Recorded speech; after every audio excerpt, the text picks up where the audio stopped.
Boa noite, minha igreja. Graça e paz da parte do Senhor nosso Deus, amém? Vamos louvá-lo.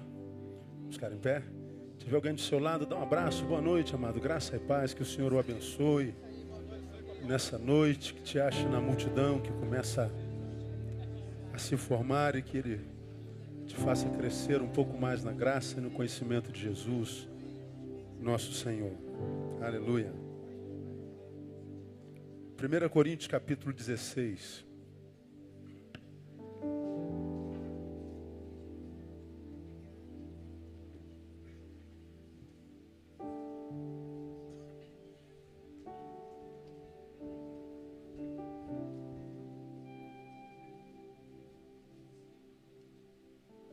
A gente sempre começa com a reflexãozinha. Hoje eu quero levá-los a 1 Coríntios capítulo 16, verso 9. 16, 9, da primeira carta do apóstolo São Paulo, à igreja que estava na cidade de Corinto. Está escrito assim: porque uma porta grande e eficaz se me abriu, e há muitos adversários. É o que está escrito aí? Vamos juntos? Porque uma porta grande e eficaz se me abriu, e há muitos adversários. Os homens leiam a primeira parte, as mulheres a segunda parte do versículo. Podemos? Os homens comigo? Porque uma porta grande e eficaz se me abriu. Pode sentar um pouquinho. Paulo fala que uma grande oportunidade se lhe abriu. Do que ele está falando? Da possibilidade de entrar com o evangelho na Ásia Menor. Ele está escrevendo de Éfeso. Lembra que Paulo fez 3 grandes viagens missionárias, mas a viagem a Roma são 4 viagens que a gente pode chamar de missionária, mesmo que a viagem para Roma seja aquela do navio que foi a pique, e a missão dele ali foi talvez tão importante quanto as outras viagens missionárias dele. Ele está escrevendo à igreja de Corinto, dizendo que queria estar com eles, mas não queria estar como das outras vezes, passando correndo. Não, ele estava pensando em passar o inverno em Corinto. E estava avisando que primeiro passaria na Macedônia. E o desejo dele era estar já no inverno em Corinto. Mas ele falou, uma grande porta se me abriu. Então eu não posso garantir de estar aí no inverno, porque eu não sei se eu vou conseguir, porque, embora a porta me tenha sido aberta, há muitos adversários entre mim e essa porta.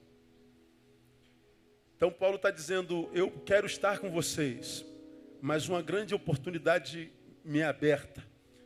Só que entre essa grande porta, essa grande oportunidade, tem um monte de adversidades e adversários. E como eu estou decidido a não abrir mão da oportunidade, eu vou encarar as adversidades e os adversários. Só que ele não sabia as sequelas que chegariam até ele, ele não sabia o tamanho das adversidades, ele não sabia quanto tempo levaria para vencer os adversários, ele não sabia nada de futuro.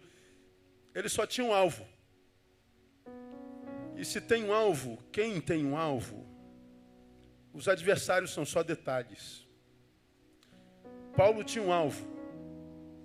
E havia alguns detalhes chamados adversidades e adversários. E ele falou, vou encarar. E essa palavra de Paulo é muito interessante, esse versículozinho, na minha concepção, porque o texto salienta, sobretudo, a capacidade de discernimento do apóstolo. Eu sou fã de Paulo. Quem está aqui comigo há muito tempo já me ouviu falar isso várias vezes. Se eu não fosse cristão, eu seria Paulão.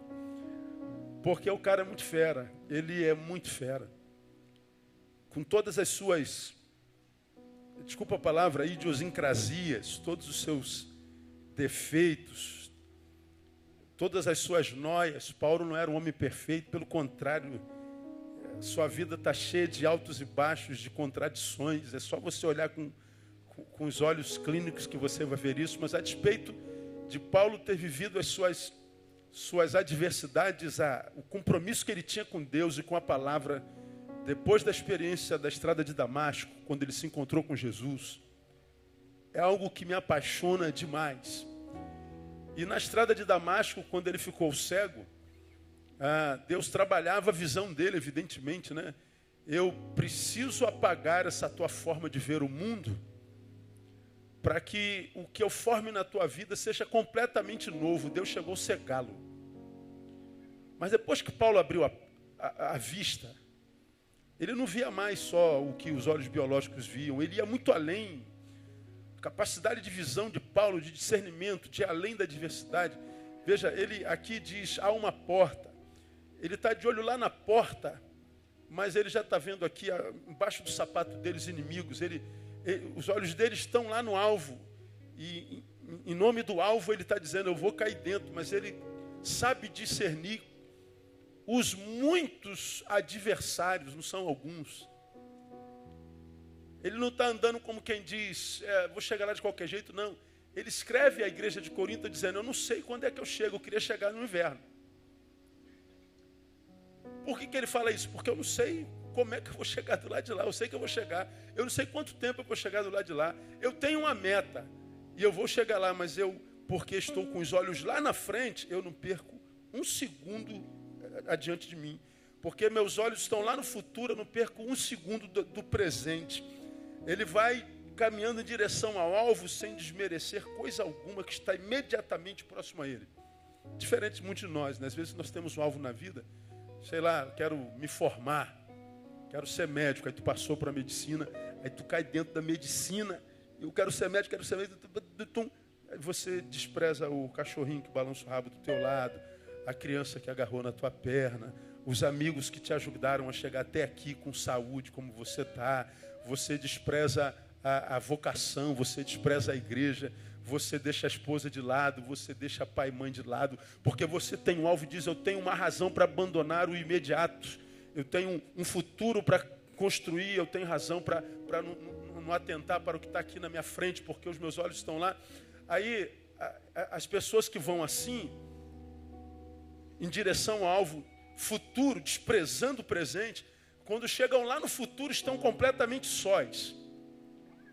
Lá, de posse do alvo, da bênção, olham para trás e sentem saudade, e muitos dizem assim, eu era feliz e não sabia.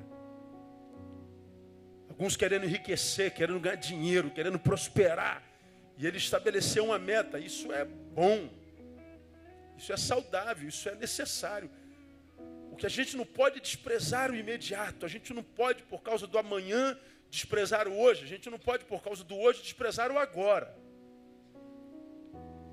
Essa palavra de Paulo, para mim, revela a sua capacidade de discernimento. Ele está lá na frente, mas ele já discerniu, no caso dele, os adversários, adversidades contra as quais ou os quais ele terá que lutar. O cara é muito fera.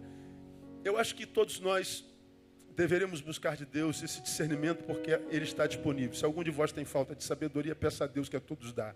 Essa sabedoria da qual o Tiago fala é a capacidade de discernir, não pelo intelectismo humano, nem pelo saber humano, mas pelos olhos de Deus, pela relação, pela sabedoria espiritual. Ele diz, dá a qualquer um que peça. O problema é que, quando a gente pede, a gente tem que revelar a razão para a qual a gente pede.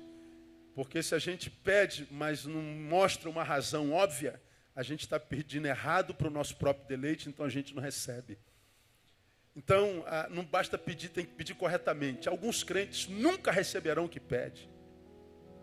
Alguns crentes nasceram aquém das suas possibilidades e morrerão assim. Embora orem muito, porque seus pedidos nunca vêm seguido de lógica, de obviedade, de pertinência. É sempre um pedido voltado para o seu umbigo. Paulo está com os olhos lá na frente, o cara tem um alvo. Quem tem alvo não é parado pela inércia. Ele tem por que sair daqui. E porque ele discerniu, Deus deu vitória. Paulo arrebentou a boca do balão. Então, essa capacidade de discernimento está à disposição de cada um de nós. E, a despeito disso que eu já mostrei para os irmãos, eu acho que nós precisamos desse discernimento para 3 áreas da nossa vida, que são, embora extremamente óbvias, têm paralisado um monte de crentes, e eu sou testemunha disso. Por que nós precisamos de discernimento para discernir 3 coisas óbvias do dia a dia. Primeiro, toda grande oportunidade quase sempre vem antecedida por grandes adversidades. Quase sempre, né? Toda grande oportunidade, quase sempre vem antecedida por grandes adversidades ou adversários. Uma grande porta me abriu, mas também tem grandes adversários. Caramba, que oportunidade grande, que portão. Que bom, celebre ao Senhor porque Ele te deu um sonho, te engravidou de uma visão, de um projeto, te deu um alvo. Então, agora é só esperar, porque entre você e teu sonho vão aparecer, meu irmão, um monte de Sanbalates e Tobias. Quem conhece a história lá de Samuel vai lembrar disso. Você vai tentar edificar o muro, mas vai aparecer aqueles ladrões de sonhos.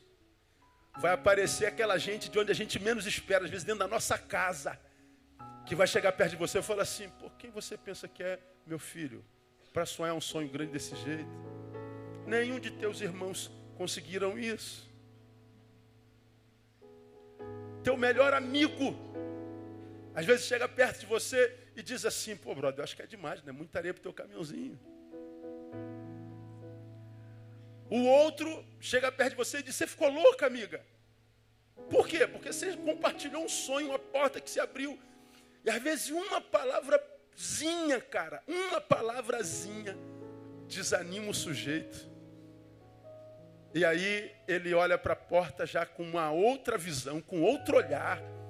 E a porta vai diminuindo na frente dele até que ela suma.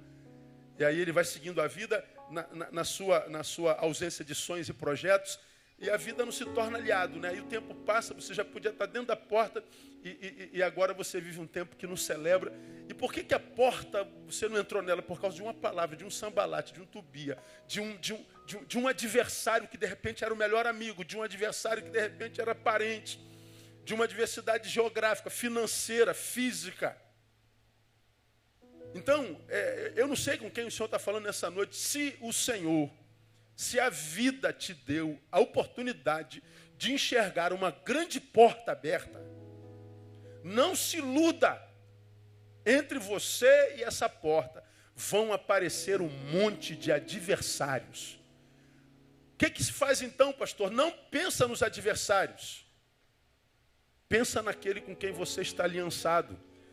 Você está aliançado com Deus, que é Deus sobre todos os deuses, Senhor sobre todos os senhores, e diz que está contigo todos os dias até a consumação dos séculos. Ao invés de você, aplauda o Senhor, aplauda.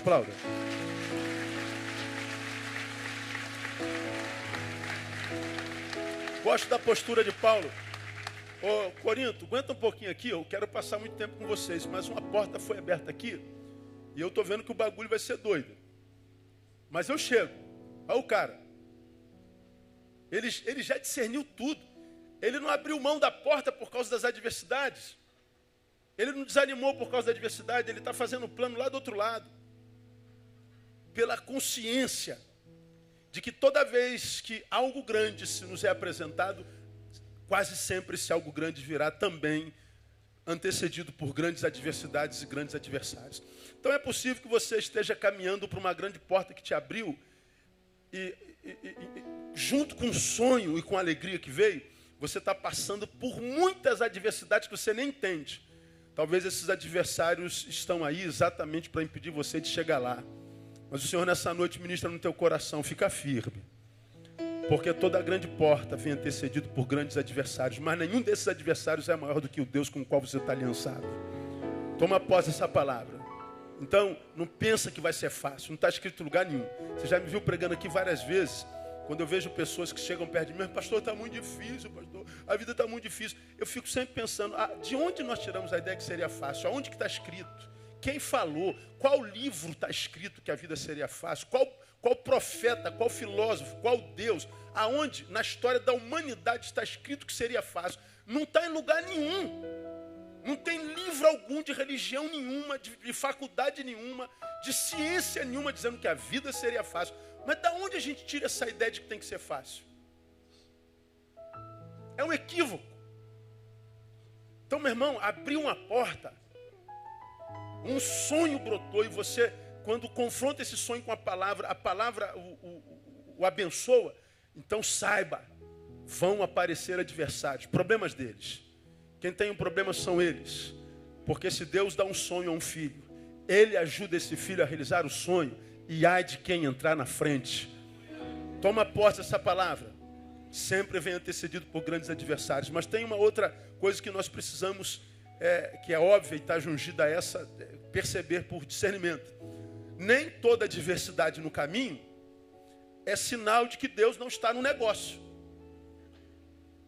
Nem toda adversidade no caminho é sinal de que Deus não está no negócio. Por quê? Eu me encontro com um monte de gente que tem projetos grandes, olha, abençoadores. Mas aí ele começa a tentar realizá-lo. Aí aparece um monte de adversidade, ele fala assim, está tendo muito problema, pastor, acho que não é de Deus não. Já viram alguém assim? Mas pastor, as portas estão fechando, sei lá, não está chegando a provisão. Eu estou entendendo que não é de Deus. Mas por que você está entendendo que é de Deus? De onde você tirou que não é de Deus? Paulo está dizendo, uma grande porta na Ásia Menor me foi aberta. Mas ele está dizendo, tem muitos adversários. Nem por isso ele falou, não é porque tem adversário que não é de Deus. É possível que os adversários estejam lá exatamente porque o projeto é de Deus. E aquele que mandou os adversários, mandou exatamente porque sabe que se esse projeto for realizado, ele está perdido. Agora depende de quem? Depende de você, da tua capacidade de perseverança, de permanência, de fé na palavra e de prosseguir a despeito das adversidades. Então, como a gente aprendeu que toda grande porta é antecedida por grandes adversidades, nós aprendemos que nem toda adversidade no caminho é sinal de que Deus não está no negócio. Então não abra mão do negócio que Deus te deu tão facilmente. Não pensa que vai ser fácil. Lembra que entre a promessa e a terra prometida há um deserto. Não tem como chegar à terra prometida sem antes passar pelo deserto. Tem como. Hoje eu tomei um caldo de cana. Eu passei perto de uma barraquinha daquela de caldo de cana com carne de pastel. Pô, minha boca encheu d'água, rapaz. Eu falei, eu vou abusar hoje da gordura. Aí parei e comi 2 pastelzão daquele. Eu falei, meu Deus, eu vou morrer à noite. De gordura, né? Aí eu gosto demais de caldo de cana, não é? E eu estava vendo o cara fazer o caldo de cana. E, nossa, como eu gosto de caldo de cana. Quanto mais gelado, melhor.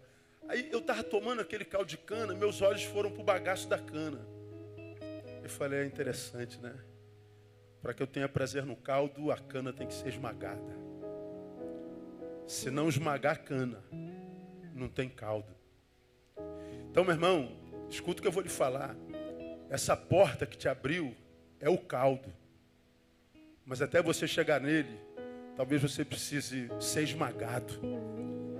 Você precise lutar, você precise se ferir. E não é porque tem adversidades e adversários no caminho que signifique que aquilo não é de Deus. Então, se você tem convicção de que é de Deus, que a porta foi Ele quem abriu, e o sonho foi Ele quem plantou em você, segura na mão dele e vai. Ele vai dar vitória no nome de Jesus no tempo dele. Terceira lição e última. Se de um lado nem toda adversidade no caminho é sinal de que Deus não está no negócio, nem toda porta aberta facilmente é sinal de que foi Deus quem abriu. Uma porta abriu, pum! E tu está chegando nessa porta muito fácil. Deus aplanou os caminhos. Pode não ter sido. Essa porta pode ser uma grande cilada do diabo. Nunca use a facilidade para testificar uma ação de Deus na vida. Eu não encontro na Bíblia em lugar nenhum facilidade. Uma curiosidade? Procure na Bíblia a palavra sorriso. Depois me digam quantas palavras vocês encontraram. Não tem. Agora procure a palavra choro.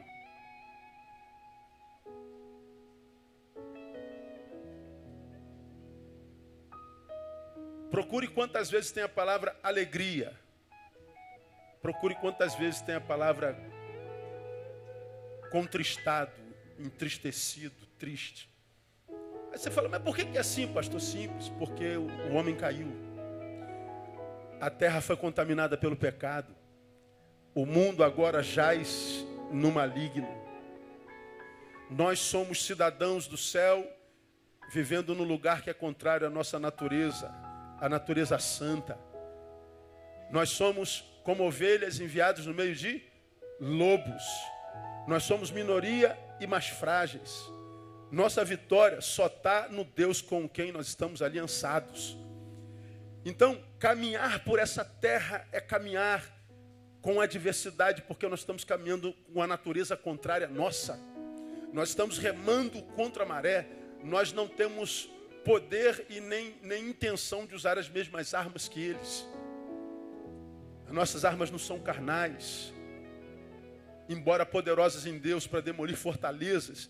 Então, quando você entrar num projeto, numa porta e ver facilidade demais, antes de você botar o pezinho dentro, pare para pensar um pouco mais. Porque nem toda porta aberta facilmente é sinal de que foi Deus quem abriu. Paulo está dizendo, olha, a igreja de Corinto aguenta uma porta gigante e me abriu, é um continente. Eu quero chegar lá com a palavra do reino, aquela com a qual eu alcancei vocês. Quero que eles sintam o mesmo que vocês sentiram. Mas muitos adversários estão diante de mim. Então, Paulo sabia que quando Deus abre, porque abre num terreno que não é nosso por natureza, certamente aquele em quem esse mundo jaz vai tentar impedir os projetos e os planos do Senhor para a sua vida. Então, cuidado com as facilidades.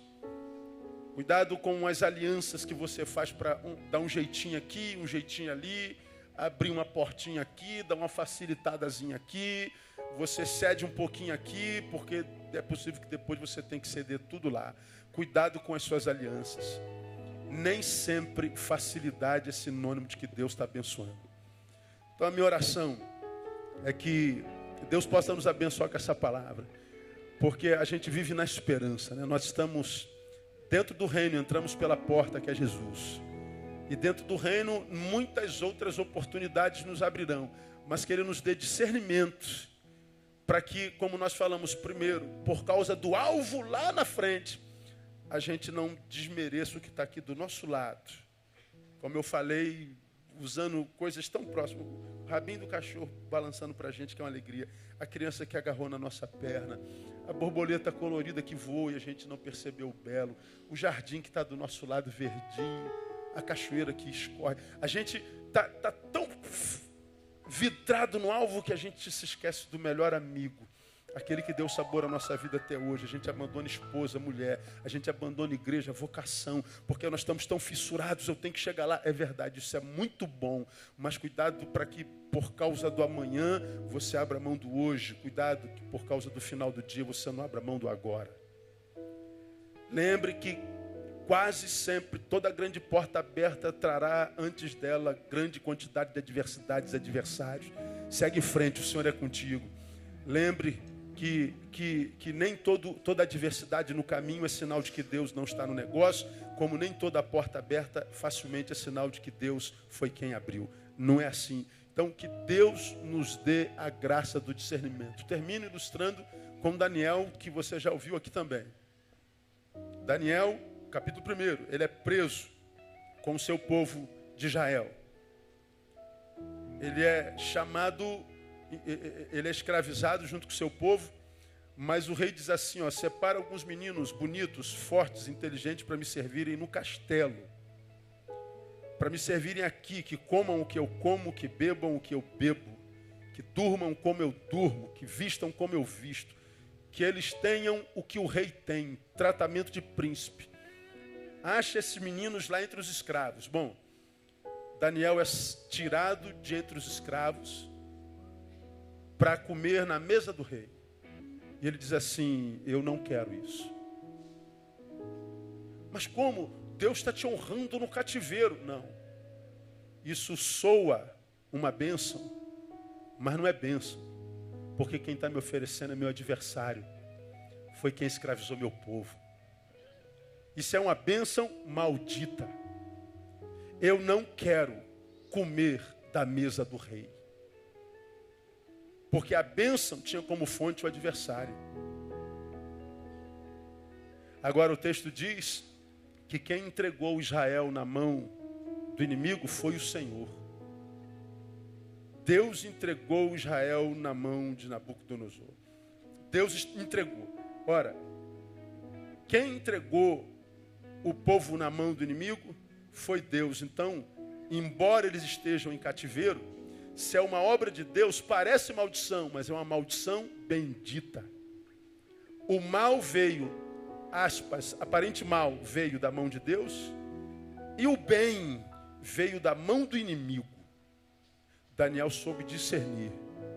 E porque soube discernir, Deus o honrou lá no meio da adversidade.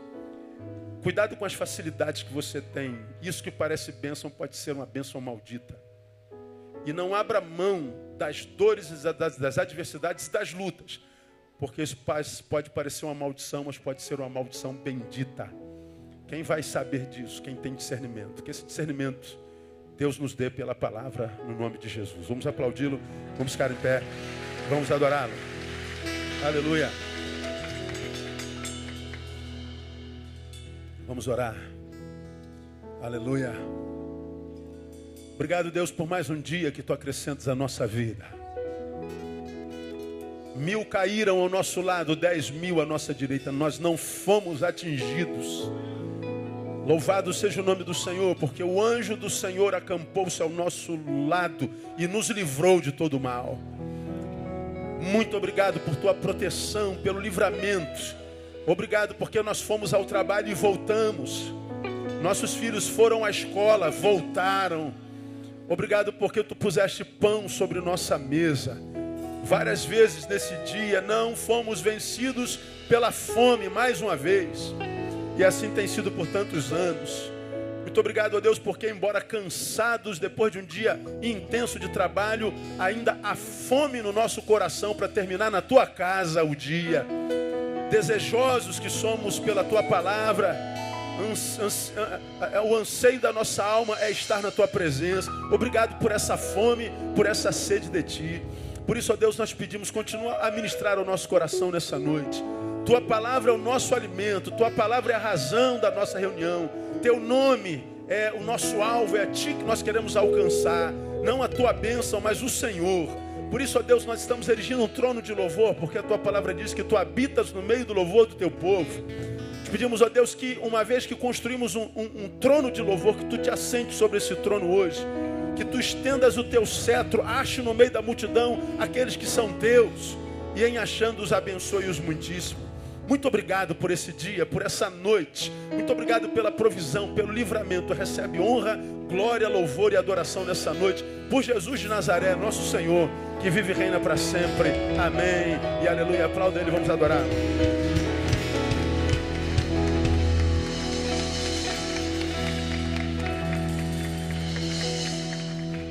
Glória ao Teu nome, Senhor. Seja o Teu nome, Jesus.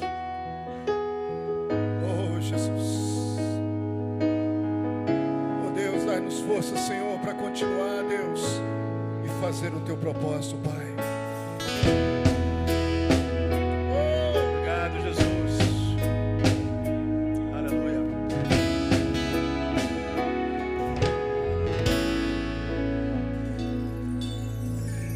Quando eu Te conheci, Jesus,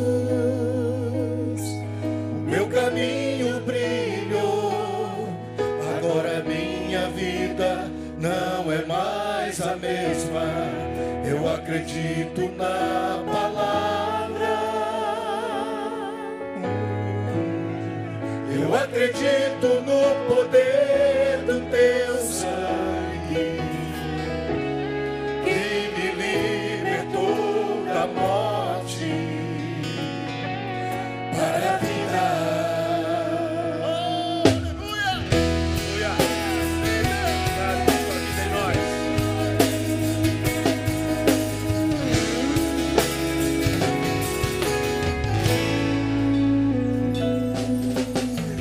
Quando eu Te conheci, Jesus,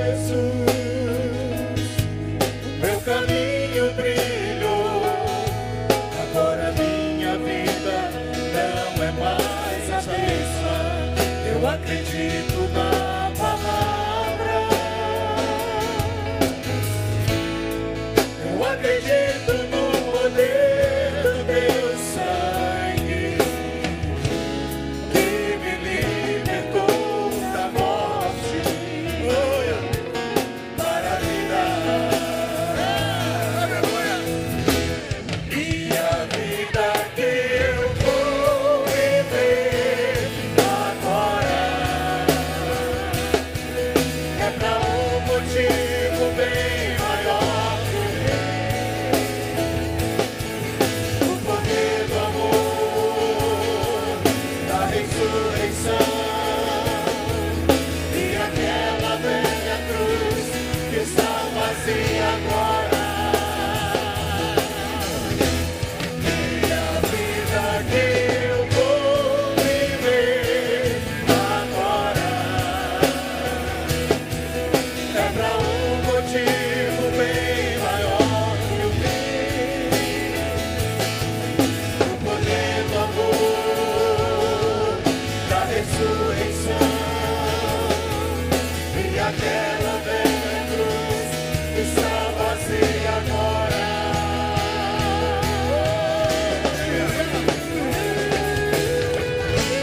Porque a cruz está vazia, nós temos a certeza da vitória, de que entraremos pelas portas abertas, a despeito dos adversários. Ele é conosco.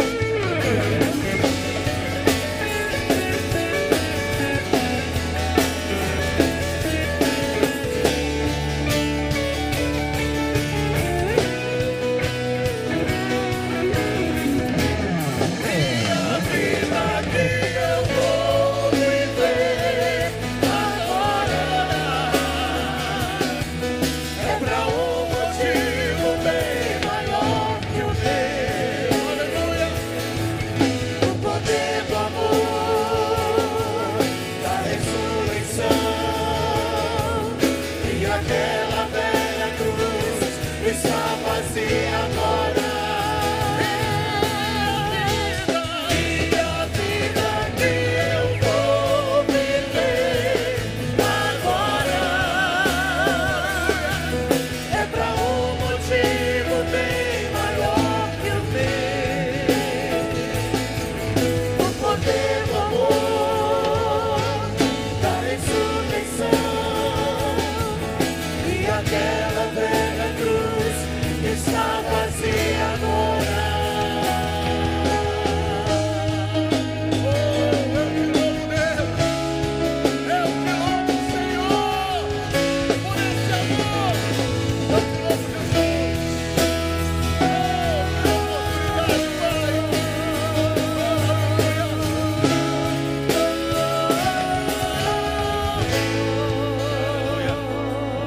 Aplauda o Senhor Jesus.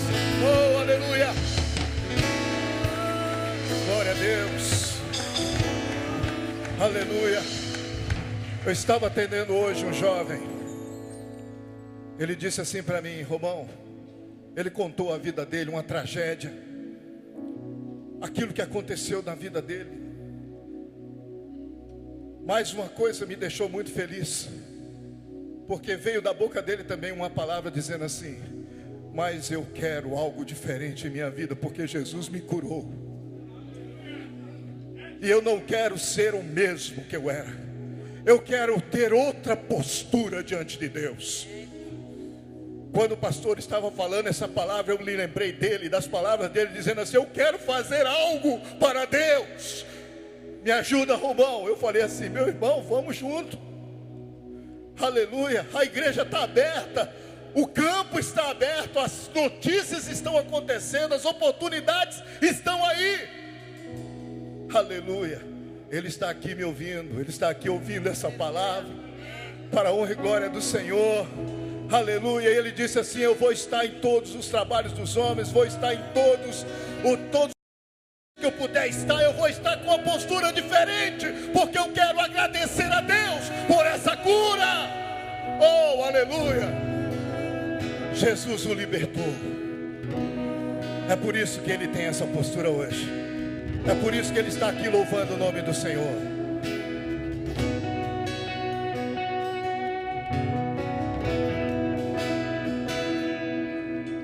deixou os céus para me encontrar.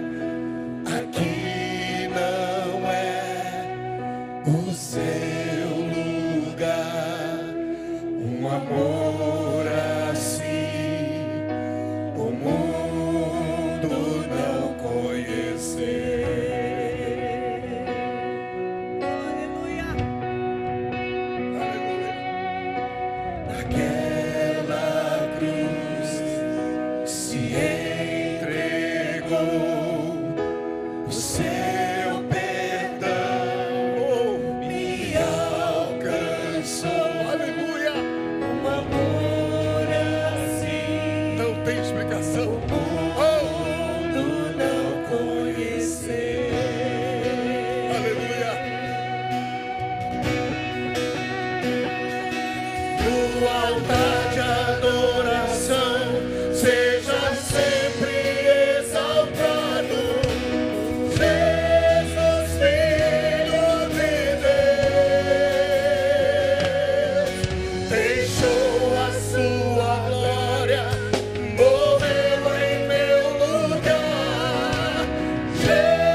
nossas vozes aos santos, anjos, querubins, serafins, e declaramos que Tu és santo, santo, santo, santo, santo, santo, santo, santo é o Teu nome, digno de honra, glória, louvor. Nenhum amor morreu no nosso lugar. Obrigado, Deus. Só um Deus como Tu para amar um ser tão pequeno como nós. Obrigado, Deus. Porque a despeito dos muitos adversários, a porta continua aberta. E nós não abriremos mão do alvo, Deus. Nós não abriremos mão dos sonhos, porque contamos com a Tua aliança ainda nessa noite. E que o nosso culto seja agradável ao Senhor. Por Jesus nós oramos. Amém. Glória a Deus. Vamos aplaudi-lo mais uma vez. Depois você pode se assentar. Aleluia. Mauro vai adorar o Senhor com uma canção. Enquanto o Mauro chega, algumas informações bem rapidinho. Primeiro, lembrar os irmãos que o recadastramento continua a todo vapor. E vai até o último domingo apenas. Você que é membro da igreja precisa se recadastrar. A cada 5 anos fazemos recadastramento. Não temos o menor interesse de termos crentes fantasmas, gente só com nome no papel, mas sem comungar, não é? Então, a cada 5 anos, a gente tira do hall de membros quem não está comungando. Então, se você está em comunhão com a igreja, faça seu recadastramento todos os dias de 8 às 22 horas, respeitando o horário de almoço e janta. E aos domingos, né, tem uma sala aqui no prédio de educação que fica aberta durante o culto para você fazer seu recadastramento. Até o domingo último de abril, estamos recadastrando. Os que não forem recadastrados estarão automaticamente desligados do hall de membros da Igreja Batista Betânia. Então, nós estamos avisando desde março isso, ok?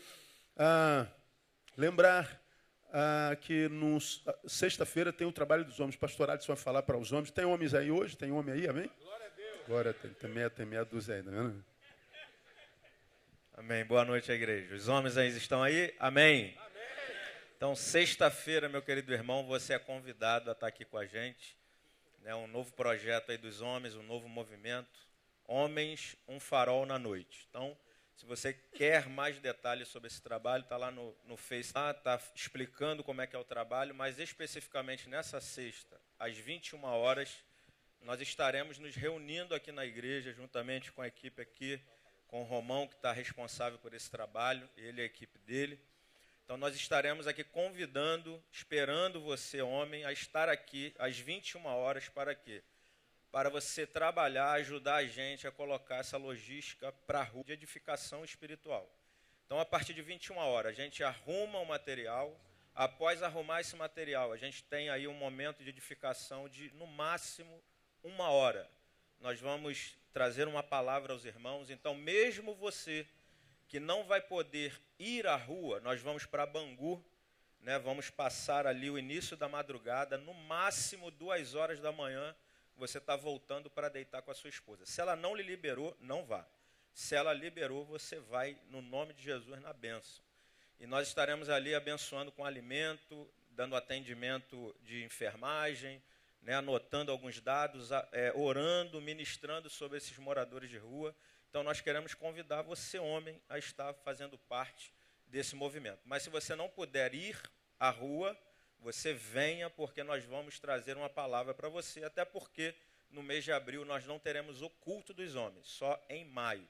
Ok? Então, você é nosso convidado. Deus te abençoe. Boa essa palavra. Se a sua mulher não te liberou, obedeça a sua mulher. Viu, irmão? Nesse caso, obedeça a sua mulher. E sem bico, né? É um horário, não é comum, então fique em casa. Leve-a para jantar. Trate o mal com o bem. Pronto. Aleluia. Na sexta-feira, dia 24, lembrando os irmãos, nós temos jornada filosófica. O islamismo, a outra face da religião. Esse tabernáculo não vai caber. A repercussão no meio secular, nas universidades, os daquela religião, os crentes que querem saber o que vai acontecer, a repercussão é grande, você não tem noção do que está rolando por aí. Na segunda-feira tivemos a palestra com o pastor Isaías, que é formado em História, com especialidade em Oriente Médio, falando só sobre o Estado Islâmico, a questão política, religiosa e futura. né? Foi uma antessala do que será no dia 24. Foi muito bom, o templo antigo lotado, gente que não coube. E na sexta-feira, dia 24, jornada filosófica. Se você puder repercutir, compartilhar no seu Face, faça isso, você ajuda bastante. No dia 25, no sábado seguinte, nós temos missão na íntegra aqui na igreja, às 9 horas da manhã. Qualquer irmão é convidado a estar presente. Vamos ter 2 preleções, o pastor Ariovaldo Ramos e o pastor Paulo Júnior, de Uberlândia, estarão aqui ministrando. Depois nós temos uma mesa para conversar sobre as 2 parábolas do reino ministradas. Cada um vai falar sobre uma parábola, né, trazendo para o contexto contemporâneo. Depois da ministração do Ariovaldo e do Paulo Júnior, temos uma mesa onde os 2 ou os 3, de repente eu sente, e a gente vai conversar, aberta para debate, para pergunta, qualquer um pode estar. Dia 25, queria que você também repercutisse nas suas redes sociais. E por último, Frente Solidária Rio Maranhão, nós ainda estamos colhendo mantimentos. Então, queria que domingo que vem você não viesse à igreja sem pelo menos 1 quilo de alimento. 1 quilo. Se pode trazer 10, traga 10. Nós queremos juntar 10 toneladas e sei que nós vamos conseguir isso até o dia 25. Dia 25 é o último dia. Então, nós estamos contando com a generosidade dos irmãos. Separe lá quando chegar em casa hoje. Lembrou? Já deixa assim, ó, no chão, num cantinho, na saída da sala, para você não esquecer. E domingo você traga para a igreja. Vamos louvar o Senhor? Amém.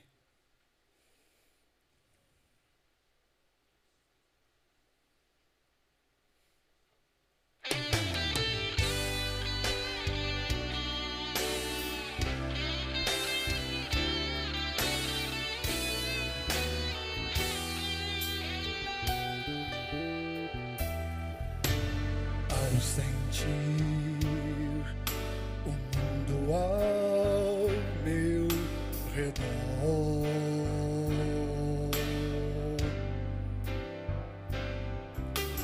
nada vi que pudesse ser real.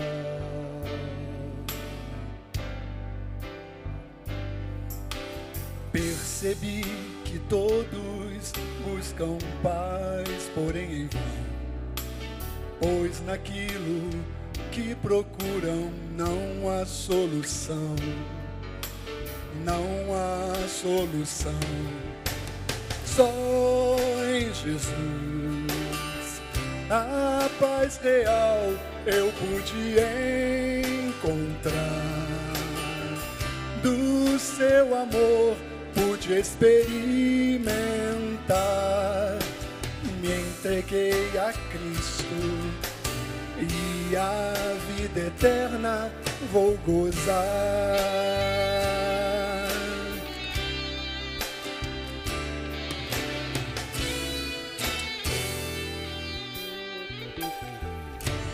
Posso ver que você não é feliz.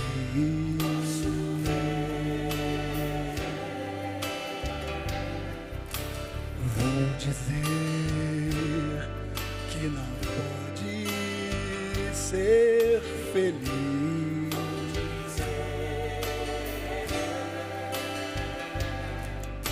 Se continuar a procurar em vão por caminhos que não trazem solução, solução. Só em Jesus a paz real você vai encontrar. Do seu amor vai experimentar. Venha Jesus Cristo e a vida eterna vai gozar.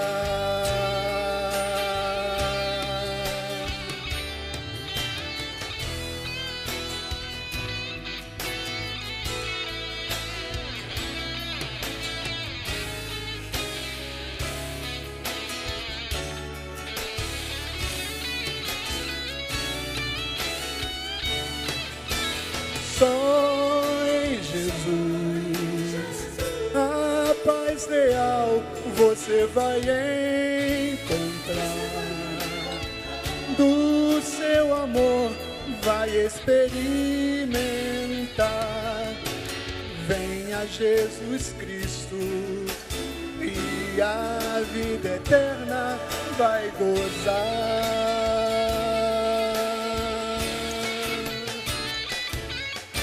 Só em Jesus a paz real você vai encontrar. Do seu amor vai experimentar. Venha Jesus Cristo e a vida eterna vai gozar.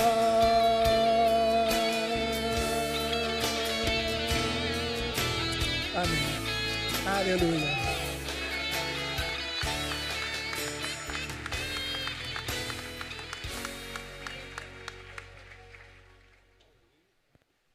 Ele é da cantina, mas canta também, tá vendo?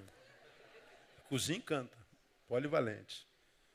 Nós vamos continuar adorando ao Senhor, trazendo ao altar nossos dízimos, nossas ofertas. Você que nos visita, não se preocupe não. Aqui você pode voltar e deixa a sua carteira em casa. Seu dinheiro não nos interessa nem um pouquinho. O que Deus tem para você, se tem, não é seu dinheiro que paga. Jesus já pagou na cruz, fique tranquilo. Então, se você não tem nada a ver com isso aqui, não tem que dar dinheiro mesmo não. Gasta onde está teu coração. Davi nos ensina por que a gente dizima e como é que a gente o faz. Além disso, porque pus o meu afeto na casa do meu Deus, o ouro e prato particular que tenho eu dou para a casa do meu Deus, afora tudo quanto tenho preparado para a casa do santuário. Ele explica porque pus o meu afeto na casa do meu Deus. Davi está dizendo, eu dou porque amo. Acabou. É só para quem ama. Se não ama, não tem que dar mesmo. Tem caldo verde hoje, é lá? Não, é. Sopa de ervilha e canjica. Gasta seu dinheiro na cantina que você vai gastar melhor. Aqui é jogar dinheiro fora, se doar sem amor, não é? E, pastor, eu não sei se amo, se não amo, você quer saber o que domina teu coração, ver onde você gasta seu dinheiro e seu tempo. Onde você gasta dinheiro e tempo é o que domina teu coração. Quer saber qual é o Deus do teu coração? Quer saber quais são os valores? O que rege a tua vida, mesmo que você não saiba? É simples. Onde gasta dinheiro e tempo, é lá que está teu Deus. Davi está dizendo, eu amo a casa do meu Deus, então eu vou contribuir para a casa do meu Deus. Então esse é o tempo para quem ama. Doar só porque tem, mas fazê-lo sem amor é jogar dinheiro fora. Não joga dinheiro fora, deixa de ser bobo. Te ganha com muito sacrifício. Por isso que a Bíblia diz, nós temos aprendido aqui, tem sido claro e simples. Deus ama não quem dá, Deus ama quem dá com alegria. Para dar dinheiro com alegria é só se amar, senão não dá dinheiro. E ele está dizendo que não ama quem dá, porque o que você vai dar ou vai deixar de dar não muda nada a Deus, né? Ele só ama, dá e abençoa quem dá com alegria. Então, se você consegue fazer com alegria, oferte. Se não, deixa até o dia que a alegria brote no coração, para que você não desperdice seu precioso dinheiro. Vamos louvar o Senhor.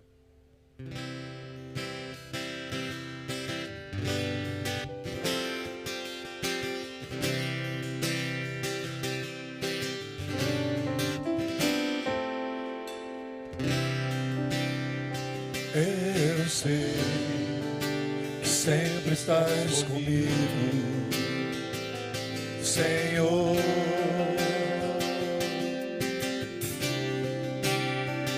Também sei que nada acontece sem a tua vontade,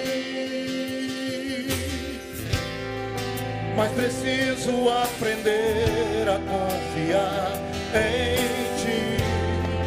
Eu preciso aprender a descansar em ti. Tu és meu Senhor.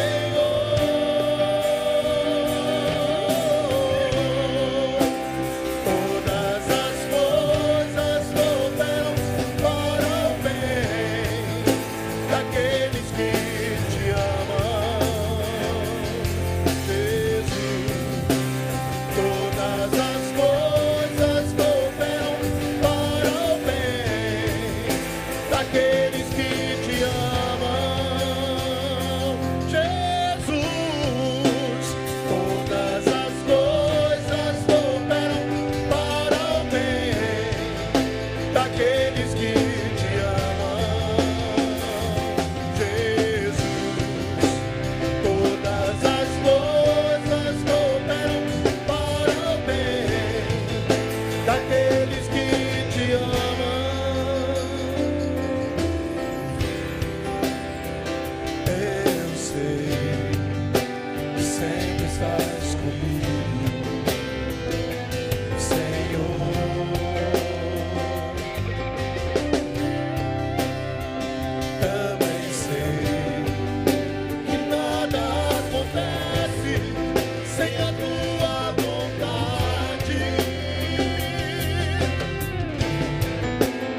sentados.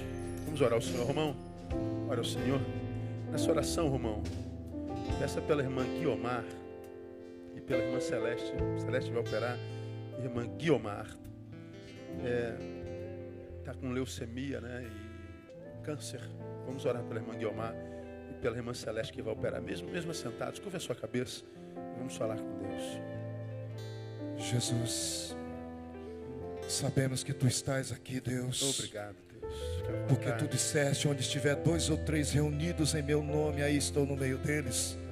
Senhor, eu sabemos que tem mais de 2 ou 3 aqui, Deus, que agora, Senhor, agradecem a Ti.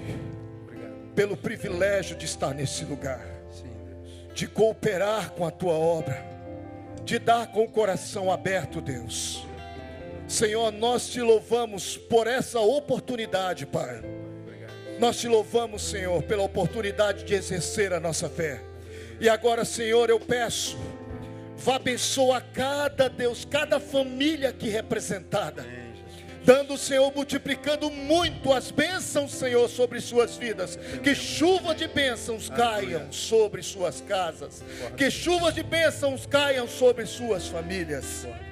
Senhor, e agora pedimos a Ti pela Tua serva Guiomar. Oh, Deus. Oh Deus, nós sabemos o sofrimento que é descobrir uma doença como essa. Nós entendemos, Senhor, que o coração aperta, que tudo fica escuro. Mas Deus, nós sabemos que Tu és a luz. Aleluia. Nós sabemos que Tu és a resposta. E nós sabemos que a última palavra é a Tua. É, Deus. Por isso, Deus, confiamos, Senhor, que a Tua serva está em Tuas mãos. Amém. E seja feita conforme a Tua vontade. Que essa doença, Senhor, possa ser para a glória do Teu nome. Aleluia. Ó Deus, curando a Tua serva, Senhor. Mas faça, Deus, sobretudo a Tua vontade. Por isso nós entregamos em Tuas mãos a Tua serva Guiomar. Vai lá, Deus, dá força a ela. Olha, seu Deus, para as suas lágrimas e para o seu choro, para que ela sinta que Tu és o Deus da vida dela. Amém. E que Tu estás ali junto da Tua serva. Senhor, abençoa também a Celeste, Deus. A Tua serva, Deus, vai passar por uma cirurgia. Mas nós sabemos que Tu, Deus, constituíste os médicos desse mundo. Porque toda a sabedoria vem de Ti. Toda a inteligência vem de Ti. E eles estão lá por causa do Teu nome. Porque Tu os concedeste, Senhor, médicos. Por isso nós pedimos a Ti, guia as mãos dos médicos. Guia, Senhor, agora na Tua serva, Deus, que vai ser, ó Pai, que vai passar por essa intervenção. Vai junto com ela, Deus. Guia, Senhor, as mãos daqueles cirurgiões, para que ela no fim de tudo glorifique o Teu nome, porque Tu estás ali também, Senhor, naquele hospital. Nós Te agradecemos, Senhor, por tudo, pelas curas que Tu tem ministrado no meio do Teu povo, pela alegria que nós temos de sermos um povo livre, um povo cheio, Senhor Deus, da Tua bênção em seu coração. É pela Tua graça, nós não merecemos, mas Tu, Senhor, assim quiseste abençoar a Tua igreja, e é por isso que nós Te louvamos e Te aplaudimos nesta noite, exaltando o Teu santo nome, em nome de Jesus. Amém. Glória a Deus. 2 Pedro, capítulo 1. Estamos há alguns meses ministrando uma série de palavras na quarta-feira, que nós denominamos os suplementos da fé. Quando a fé não é suficiente em si mesma para gerar vida na vida do que crê. Tomamos por base a segunda epístola de Pedro, capítulo 1, a partir do versículo 5, que diz: por isso mesmo vós, empregando toda a diligência, aí ele diz, acrescentai à vossa fé a virtude ciência, a ciência domínio próprio perseverança, perseverança piedade, a piedade fraternidade, a fraternidade o amor. Porque se em vós houverem abundarem essas coisas, elas não vos deixarão ociosos, nem frutíferos no pleno conhecimento de nosso Senhor Jesus Cristo. Pois aquele em quem não há estas coisas é cego, vendo somente o que está perto, havendo se esquecido da purificação dos seus antigos pecados. Portanto, irmãos, procurai mais diligentemente fazer firme a vossa vocação e eleição. Porque fazendo isto, leia comigo, nunca, jamais tropeçareis. A palavra de Pedro é extremamente clara. Tem fé? Tenho. Então acrescente a sua fé. Suplemente a sua fé com virtude. Suplemente a sua fé com ciência. Suplemente a sua fé com domínio próprio, perseverança, piedade, fraternidade e amor. E aí ele continua dizendo, porque se em vós houver e abundarem estas coisas, veja, não é houver e abundar fé, mas se em vós houver e abundar estas coisas que nós acrescentamos à fé, ele está dizendo, essas coisas não vos deixarão infrutíferos no conhecimento de Deus. Então você não conhecerá infrutividade, inutilidade, paralisia, inércia, porque você não tem só fé, você suplementou a sua fé, o que Pedro diz. E ele diz no 9, quem não tem estas coisas é cego. Veja, tem fé, mas não tem visão. Tem fé, mas não enxerga, senão só o que está diante dos seus olhos. O que faz com que a fé produza a visão que vai além do alcance é o suplemento dela. E ele diz, se você tiver fé suplementada, aí você então nunca jamais tropeçará. E se tropeçará, você não fica caído.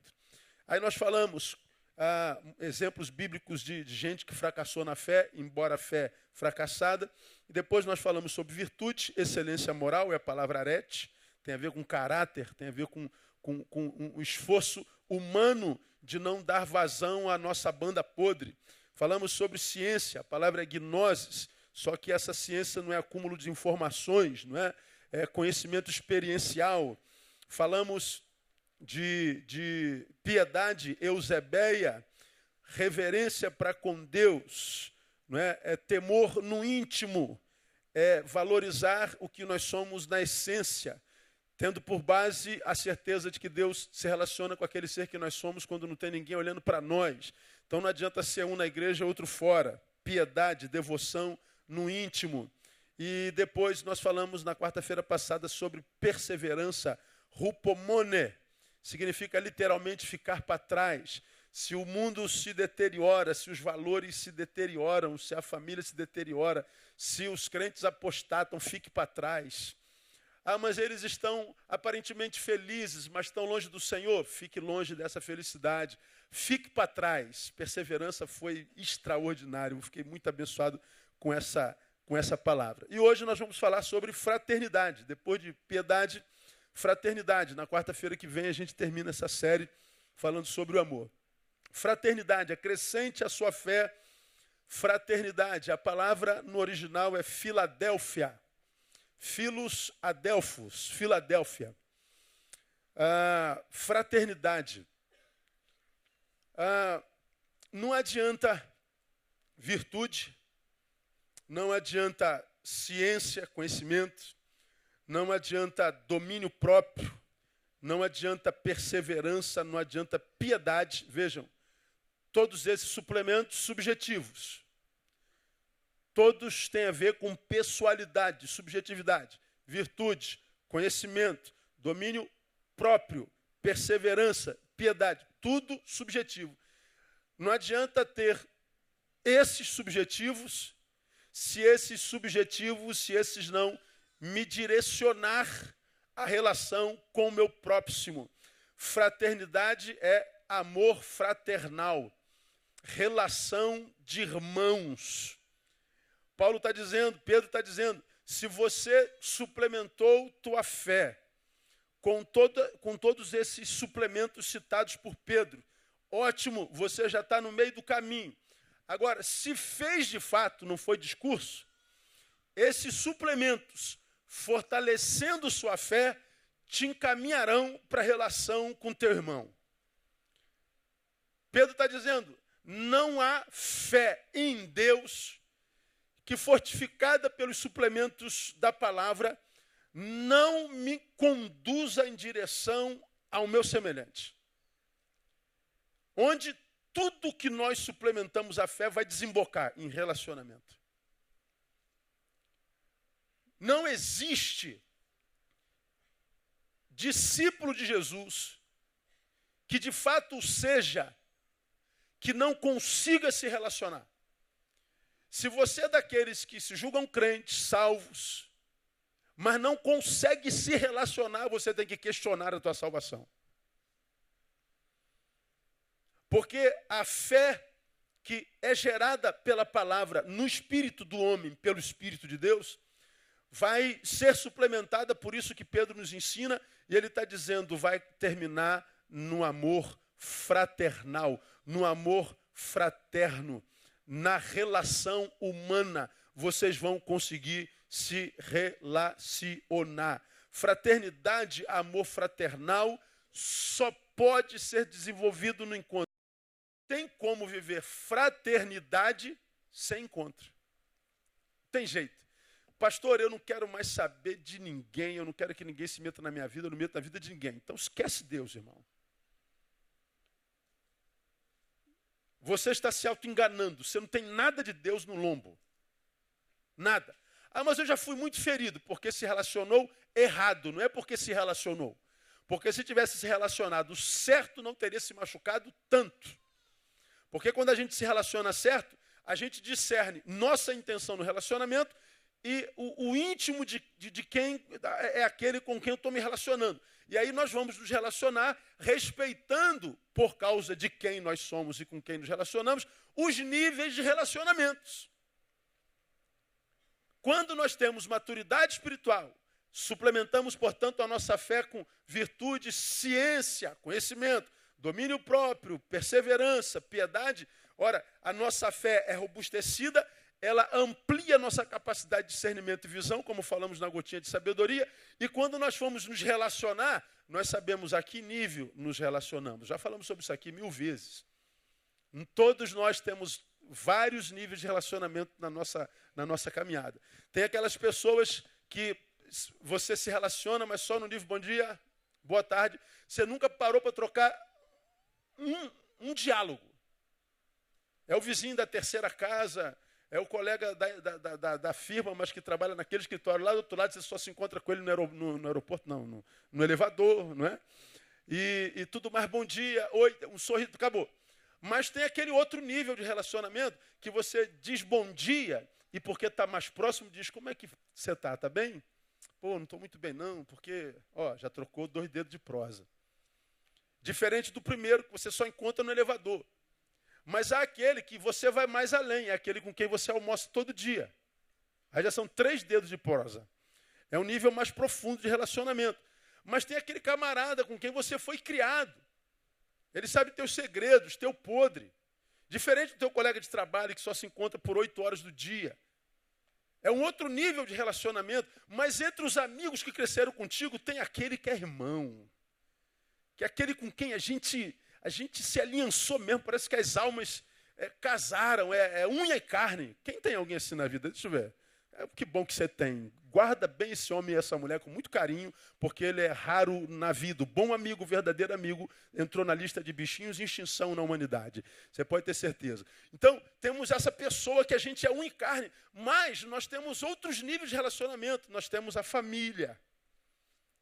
A relação que nós temos com o filho, com a filha, não se compara com amizade nenhuma. A gente morre pelo filho. A gente doa o coração, se tiver que doar. A gente arranca a espinha dorsal, a coluna vertebral, para dar para o filho, para ele sobreviver. Por quem nós vivemos e nos sacrificamos. Mas tem um relacionamento ainda maior, que é com a esposa, por exemplo, com o marido. Hoje em dia, nessa sociedade pós-moderna, que a família está sendo desmontada, tem gente que acha que o filho é mais importante do que a esposa, né? Eu já ouvi um cara na nossa igreja falar assim, pastor, claro que meu filho e minha filha é muito mais importante que minha esposa. Minha esposa nem minha parente é. Meu filho é sangue do meu sangue, minha esposa não é parente. Aí eu falei, coitado da esposa desse irmão, cara. Detalhe assim, prepara e leva para junto de ti, para ela poder casar de novo e arrumar um homem que tem neurônio, que é um jumento. Ele já foi embora, não está mais aqui, eu posso falar. Só se ele estiver vendo pela internet. Viu, jumento? Então, Não, minha mulher não é nem parente. Aí eu falei, mas como que você fala um troço desse, cara? Como é que você pode achar que a tua relação com o teu filho é mais profunda do que com a tua mulher? Claro que é, pastor. Você interpenetra a tua filha? Você transa com a tua filha? Você se torna uma carne com ela? Que é isso, pastor? E com a tua mulher? Ah, com a mulher sim. Qual relacionamento é mais profundo? Qual relacionamento? Você se torna um com teu filho? Não. Ele é fruto de você. Com a tua mulher você é um só. Você não é parente da tua mulher. Tua mulher é extensão de si mesmo. Vocês são uma só carne na palavra. Então, tua visão é equivocada. Eu nunca tinha pensado assim. Esse é o problema da humanidade. Não pensa. Faz depois que vai pensar. Aí já está tudo quebrado. Não tem jeito. Então, nós temos níveis de relacionamento. Ora, eu não posso me relacionar com uma pessoa do elevador com o mesmo grau de profundidade com a qual me relaciono com meu amigo de infância. Eu não posso me relacionar com o colega de trabalho com o mesmo grau de intimidade que eu me relaciono com a minha esposa ou com o meu marido. Eu tenho que saber discernir os níveis de relacionamento, de fraternidade, para que eu possa colher exatamente o fruto daquela árvore com a qual eu estou me relacionando. De onde vêm as frustrações?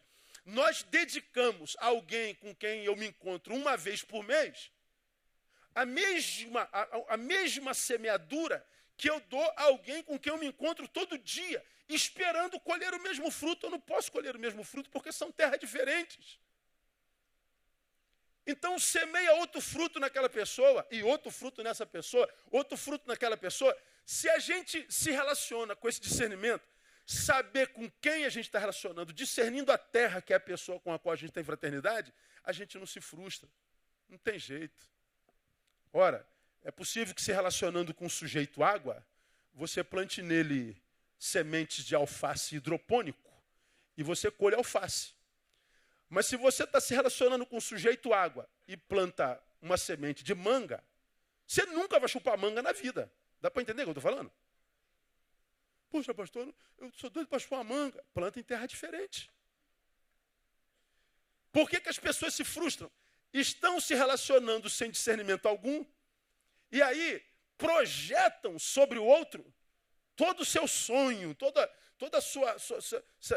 seus planos, né? Toda a sua vida. Aí a pessoa não reage à sua projeção, e aí você diz assim, me decepcionei com ele. Não é com ele que você se decepcionou-se consigo mesmo, porque só se desilude quem se ilude.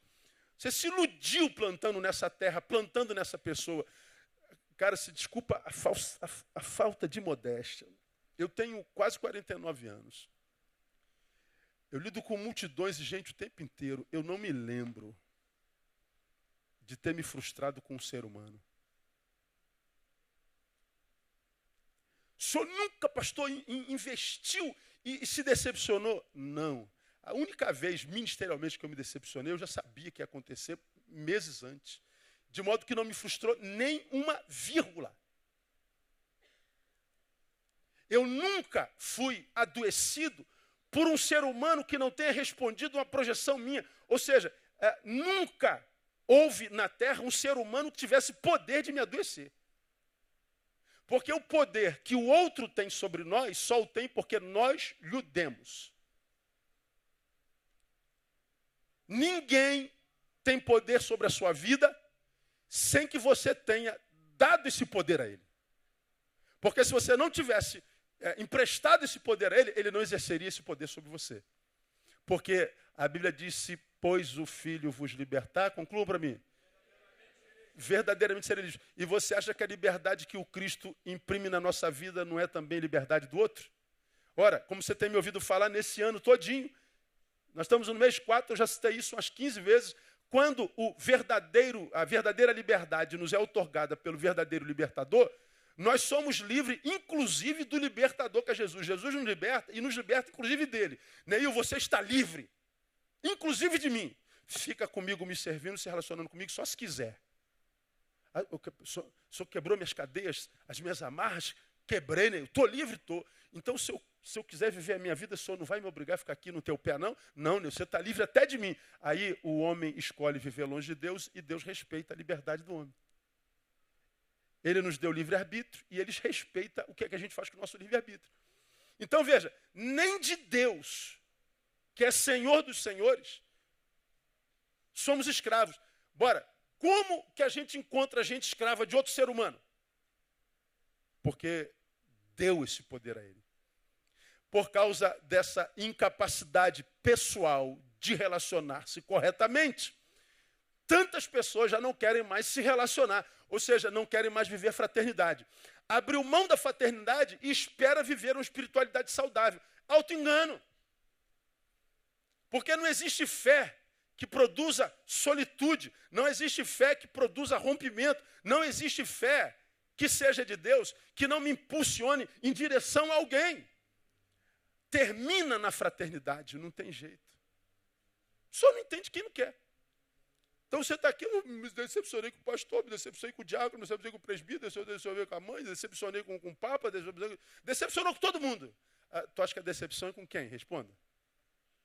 Com o pastor que eu construí na minha cabeça, que não existe, só na cabeça dela, com o papa que eu construí na minha cabeça, com o pai que eu construí na minha cabeça, com o amigo que eu construí na minha cabeça, com a igreja que eu construí na minha cabeça, e toda essa gente que eu construí existe para me servir. Como ele falou assim, eu não sou teu empregado, estou decepcionado com você. Agora a pergunta que eu faço é, alguém é nosso empregado? Sim ou não? Não. Então por que você aborreceu quando ele disse, eu não sou teu empregado não, pô? É verdade. Em outra instância, quando alguém fala assim, teve uma briga aqui uma vez, uma brigou com a outra e a outra, para ferir a outra, falou, sua gorda. Tem pior palavrão para dizer para uma mulher? Isso é pior do que xingar a mãe dela. Quando xingou de gorda, aí ela falou, vou ter que falar com o pastor, porque o negócio ficou feio. E veio falar com o pastor. Pra você ver o que eu tenho que resolver nesse negócio. Não dá para mim mais não, cara, eu já passei disso. Aí ela chorou, inclusive me chamou de gorda. Aí eu falei assim, vamos aproveitar para aprender um pouquinho? Vamos transformar a dor em escola? Vamos. Deixa eu perguntar, a irmã está gorda?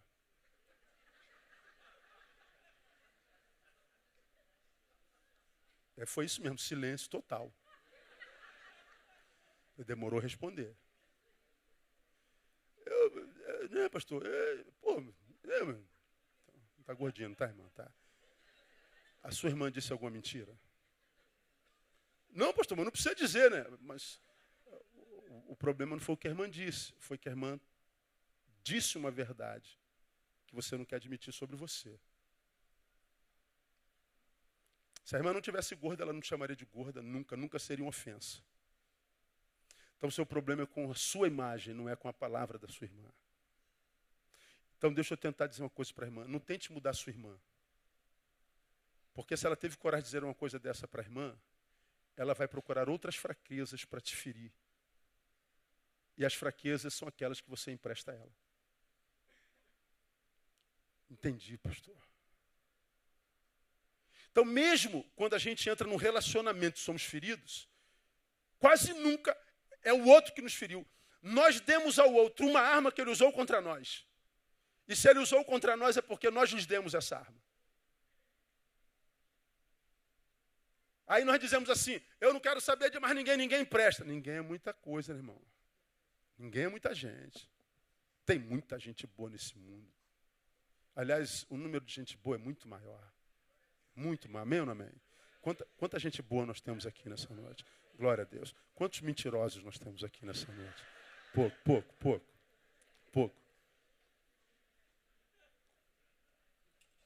Lembro você que mestre Ariovaldo ensina, né? Uma vez perguntaram a Ariovaldo assim, eu não acredito em Deus por causa da existência do mal. Aí o Ari falou assim, engraçado, eu acredito em Deus exatamente por causa da existência do mal. Como assim? Aí ele falou, o mal respeita alguma coisa? O mal respeita a cor? Escolhe cor para alcançar alguém? Não. O mal pede identidade quando quer alcançar a vida de alguém? Não. O mal respeita a identidade, o mal respeita a cor, o mal respeita a conta bancária, o mal respeita a autoridade policial, o mal respeita alguma coisa? Não, o mal não respeita nada. E por que ele não domina o planeta todo de uma vez? Se ele não respeita nada, por que ele ainda não dominou tudo? Claro que não tem resposta, né? E ele falou, é porque ainda existe o bem na terra. E enquanto existe bem na terra, o mal está limitado em algumas áreas estanques. O bem ainda é muito maior. Então, Tem muita gente que não vale nada, mas tem gente boa à beça no caminho. Diga, eu sou gente boa de Deus. É isso aí. Agora, nós nos encontramos com aquelas pessoas que não sabem se relacionar, vivem projetando no outro o que o outro tem que fazer a si mesmo. O outro não responde à sua projeção e ele se frustra. Se frustrou porque se desiludiu, porque se iludiu. Agora, se nós amadurecemos, temos essa fé suplementada, discernimos os níveis de relacionamentos, você não se frustra, cara. Nunca, jamais tropeçareis. Pastor, fulano me traiu. Faz parte da natureza do fulano. O que você esperava? Você não percebeu antes os sinais, as placas que Deus te mostrou? Você não sabia que ia dar nisso? Ah, mas eu não quis acreditar. Então o problema está com quem? Porque essa frase é muito comum, né? Poxa, eu não quis acreditar. Mamãe falou, papai falou, vovô falou, o vizinho falou, o cachorro falou, apareceu uma profetisa no meio da rua, falou. Eu comprei o horóscopo, o jornal do horóscopo falou. Todo mundo falou, mas eu não quis acreditar. E agora está aí no fundo do poço e diz, eu não me relaciono com ninguém. Aí o que você está fazendo? Abrindo mão da fé. Você está abrindo mão da vida. Porque a fé me leva em direção ao meu semelhante. Não tem jeito. Daqui a gente tira 3 lições para a gente ir para casa.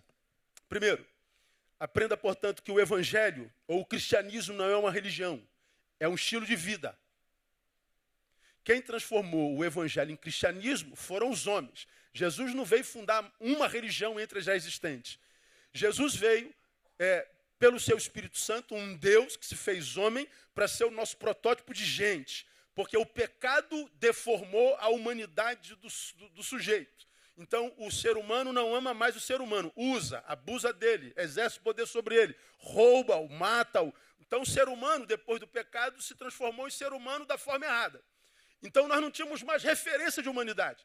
Porque o que o pecado fez? O pecado quebrou, como nós pregamos domingo passado, nossa comunhão com Deus, vertical, e quebrou nossa relação com o próximo. A mulher que tu me deste, ela que é ocupada. De protetor a acusador, viramos o diabo do próximo. Então o pecado fez isso.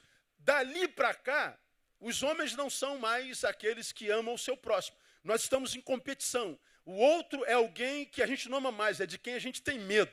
É o outro que a gente quer superar. Então nós nos tornamos gente da forma errada, porque o pecado deformou o projeto original de Deus. Não temos mais referência de humanidade.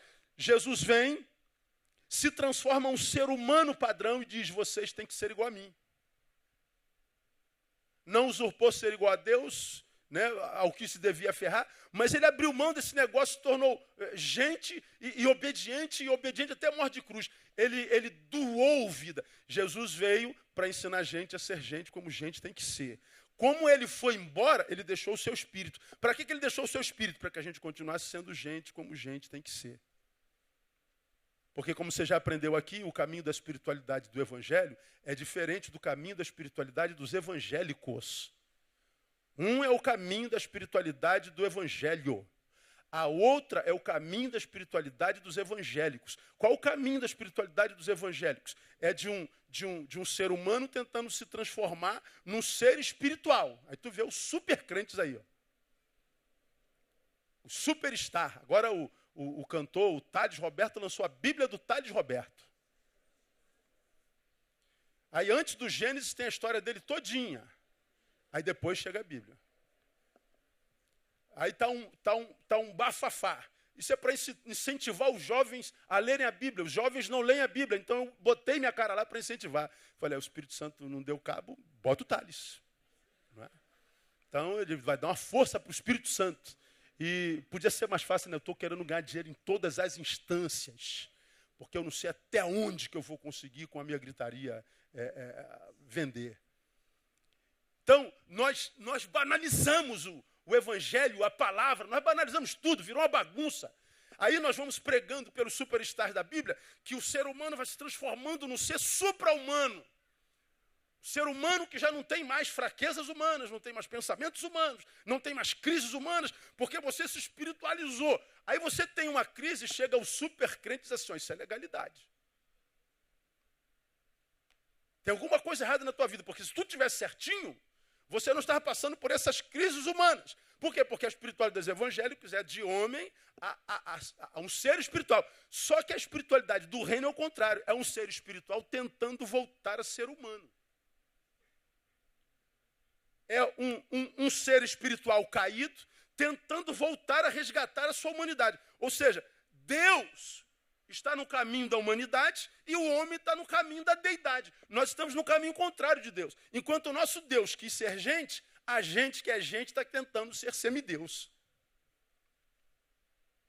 Estamos em caminhos opostos. Por isso que a gente cresce em número, mas não muda a cidade, não muda a rua, não muda o Brasil, não salga nada. Nós somos o maior país cristão do planeta. Somos os piores índices de humanidade do planeta.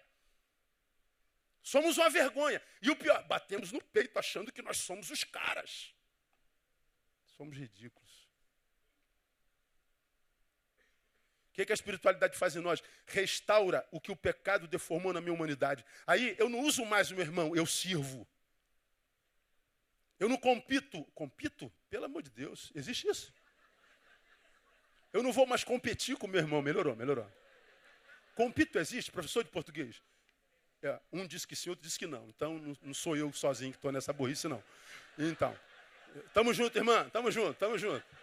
Então, depois a gente discute. Então, a gente não vai mais competir com o nosso irmão. A gente cede. A gente não luta mais para ter razão, a gente prefere a paz.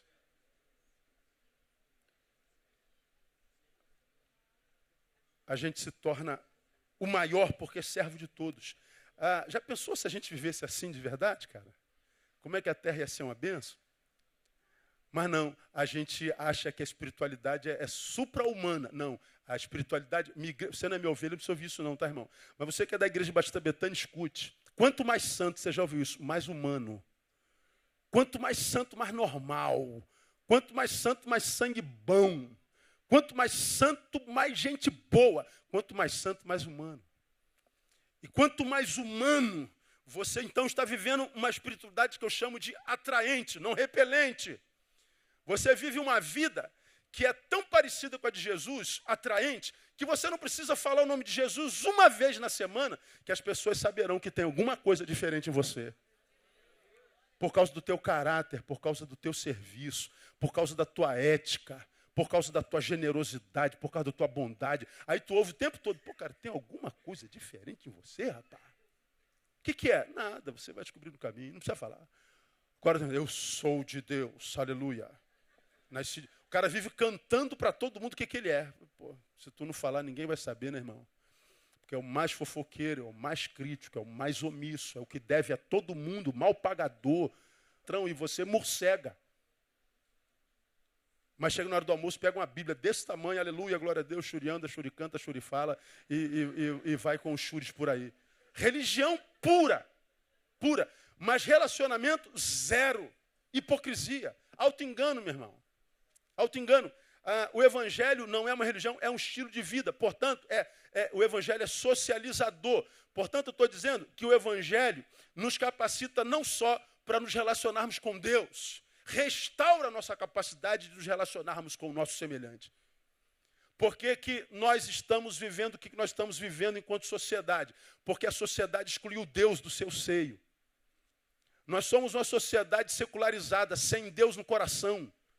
E se não há Deus no coração dos homens, o que sobra é a carne egoísta.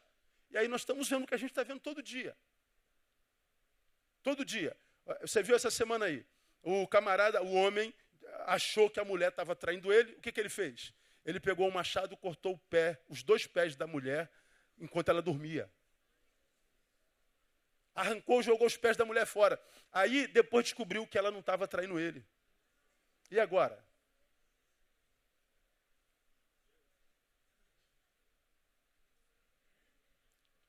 Vemos as barbaridades que a gente tem que ouvir no rádio todo dia. Todo dia. Morte, morte, morte. Crianças sendo assassinadas. O cara mata uma criança de 10 anos. E o outro lado do Afro-Reg diz que o menino era envolvido com tráfico. Como? O garoto estava com o celular na mão. Não é possível que o cara estoure a cabeça de uma criança e não sinta pesar. Gente, foi eu, me perdoe, cometi um erro. Eu preciso pagar. Não. O camarada tenta se safrar do tempo inteiro. Ameaça a mãe, ameaça o pai. Que tipo de gente a gente se transformou? É gente sem Deus, cara. Não há uma área de serviço nesse país que funcione. O médico não vai para o hospital. Não tem remédio no hospital porque o miserável do empresário desvia o dinheiro do remédio. O miserável do empresário desvia a merenda das crianças na creche, pô. O empresário farmacêutico tira o componente químico do remédio e vende placebo. Ô, cara, o cara vai morrer sem esse negócio. O problema é dele, eu quero é dinheiro. Por que a sociedade está se transformando no que se transformou? Tiramos Deus do nosso cerne. Dias melhores virão? Não, não virão não, irmão. Porque o que transforma o dia em dia bom é a presença de Deus. Fraternidade é uma obra do Espírito Santo. Fraternidade é uma prerrogativa do Evangelho. Porque se tira Deus, o Espírito Santo e a fé nele, o que sobra, irmão, é cada um querendo se dar bem sobre o outro. É cada um para si, morra todo mundo. E é exatamente o que a gente está vendo aí. Ou será que eu estou falando alguma bobagem? Não, né? O Evangelho nos capacita para relacionarmos não só com Deus, mas também com o nosso semelhante. O evangélico que não se relaciona, que não se socializa, vive o anti-evangelho. O anti-evangelho é o evangelho do anticristo. Por isso quem sou eu para aceitar alguma coisa? Mas se me pergunta, fala assim, pastor, aquela pessoa que quer servir a Deus, aí se enfia num mosteiro, se enfia sei lá, num seminário desse, num convento, e vive lá isolado, servir a Deus. Eu fico perguntando, que serviço é esse? Porque no Evangelho, quando Deus separa um homem para si, o separa para prepará-lo para enviá-lo. Porque o Evangelho é o quê? Vinde a mim, todos vós que estáis cansados. Se aprender de mim, encontra descanso para a alma. Bom, encontrou descanso para a alma, aí depois ele diz, ide por todo mundo. Primeiro vinde, veio, vim. De fato, conheceu ele, encontrou descanso? Encontrou. Então tu não vai ficar aqui. Depois de todo vinde, tem um ide. Eu não entendo o evangelho que só tem vinde, mas não tem ide. Não existe. Não é o evangelho de Jesus Cristo. Isso é o evangelho dos religiosos. Mas o cristianismo não é uma religião. É um estilo de vida. O evangelho deformado, ele tem aparência, mas não salga, não ilumina, não transforma. E isso é o que a gente vive no planeta hoje. No Brasil. É crente para todo lado, cara. Crente para todo lado, mas crente igual chuchu na serra. E a gente fala assim, caramba, que bom. Por quê? Bom por quê? Qual a influência dos crentes no Brasil? E o pior, alguns ficam chateados quando se fala a verdade. Acho que a gente está jogando contra. Não, estou jogando pedra no meu vidro, irmão, no meu telhado que é de vidro. Eu estou no meio, estou no bolo. Eu estou falando do que eu faço parte. O anticristo, para mim, não vem só com a ação do mal, ele vem com a deturpação do bem. Porque eu não acho mais que os frutos das trevas sejam frutos de mal. Os frutos das trevas são a ausência do fruto do bem. Aquele que sabe fazer o bem e não faz, peca. Então tem um monte de gente que não faz mal a ninguém, mas é servo dedicado do diabo. Por quê? Porque não faz bem a ninguém também. Há muitos anos atrás, numa igreja não muito longe daqui, teve um culto de 50 anos de um diácono. Aí botaram o diácono na frente, uma igrejinha pequena. Aí começaram, porque o irmão diácono é uma bênção. Esse irmão não faz mal para ninguém. Eu nunca vi esse irmão falar mal de ninguém. Nem de pastor ele fala mal. Esse irmão, ele é incapaz de fazer mal para uma barata. Esse irmão, o mal não passa por ele. Esse irmão não faz mal para ninguém. E o culto era porque o irmão não fazia mal. Aí teve alguém que perguntou assim, o irmão não faz mal para ninguém. Faz bem para quem? Não para ninguém também. Então é um péssimo diácono. Agora veja o que é o crente hoje. O crente é mais, falei sobre na quarta-feira passada, o crente é mais conhecido pelo que faz ou pelo que ele não faz? Pelo que ele não faz. O cara vai, eu não bebo, não fumo, não jogo, não transo, não calunio, Sou um ótimo crente. Lembra da quarta-feira passada? Garota com a camisa? Não bebo, não fumo, não jogo, não transo, não calunio. Tanto. Tem sempre um dizer atrás. Eu falei, nasci de novo, sou de Deus, Jesus me transformou, sou nova vida. Aí estava escrito, morri. Não bebe, não fuma, não joga, não transa, não calunia. É o Hare Krishna também não. O islâmico também não. O bom católico também não. O ateu honesto também não. Então não é pelo que a gente não faz que a gente deveria ser conhecido, mas pelo que a gente faz. Aí pega os crentes e pergunta o que eles fazem individualmente. Nada, é quase tudo parasita. Mas frequenta a igreja todo dia, não perde uma campanha, sonda de terno e gravata, de saião, não apara as axilas, uma vassoura voa para a glória de Deus. Mas pergunta o que faz de bem para alguém. Não faz nada.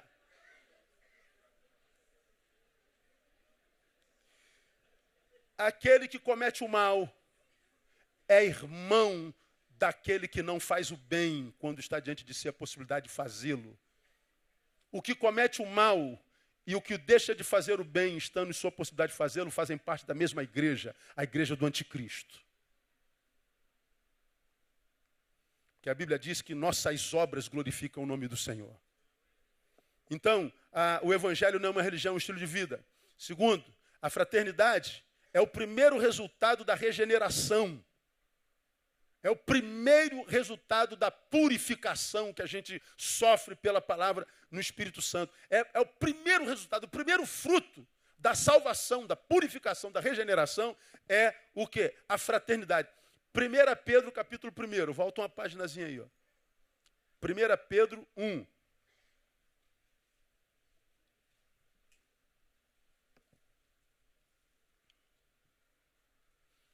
Veja o verso 22.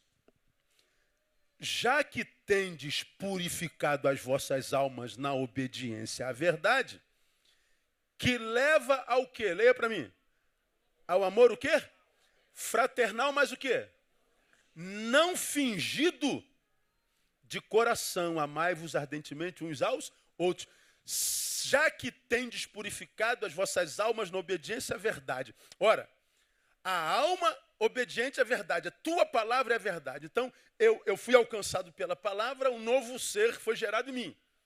Ora, se de fato é verdade, não é só blá, blá, blá, não é conversa fiada, ele está dizendo que essa purificação me leva ao amor fraternal e não fingido. Ele está dizendo que o meu encontro com Deus faz com que eu me encontre com o meu semelhante. Não existe encontro com Deus que não desemboque no semelhante. Primeiro resultado. Então, eu volto à introdução dessa palavra, meu irmão. Você que já foi muito machucado nos teus relacionamentos, porque se relacionou com gente que não presta. Não abra mão de gente que presta por causa dos relacionamentos equivocados que você desenvolveu. Há muita gente boa de Deus nessa terra, irmão. Muita gente boa de Deus. E essa gente boa de Deus no planeta é presente de Deus para nós, cara. Porque a Bíblia diz, como você me tem ouvido falar nesse ano todinho, que não é bom que o homem esteja. É possível? É, mas nunca será bom. Nunca. Então não se auto-engane dizendo ninguém presta. Me ouviu falando aqui, casou 3 vezes, não, 4. Aí não aguentou e disse que não queria saber mais porque nenhum homem presta. Ela está no meu gabinete falando que nenhum homem presta. Falei, muito obrigado, irmã. Obrigado pela consideração. Não, o senhor não. Então, eu presto. Não, o senhor deve prestar.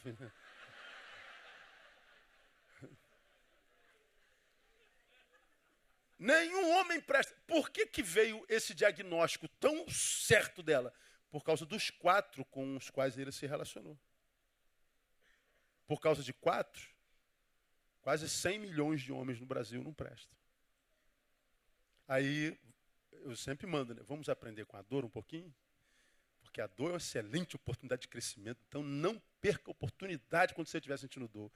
Aí eu perguntei assim, se o homem não presta, alguém que se relacionou 4 vezes com um homem, é o quê? É silêncio. Mesma coisa, sempre silêncio.